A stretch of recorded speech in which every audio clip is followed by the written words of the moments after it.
teman-teman, kita jalan-jalan yuk ke Kawah Gunung Galunggung. Bagaimana seru dan indahnya? Yuk kita ikuti. Oh iya sobat, jangan lupa subscribe.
Oke, itulah sobat semua, bagaimana indahnya puncak Kawah Gunung Galunggung.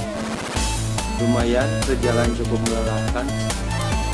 Kita harus melewati sekitar 600 anak tangga untuk bisa mencapai ke puncak tersebut. Oke, semoga bermanfaat. Jangan lupa subscribe, like, and share. Terima kasih.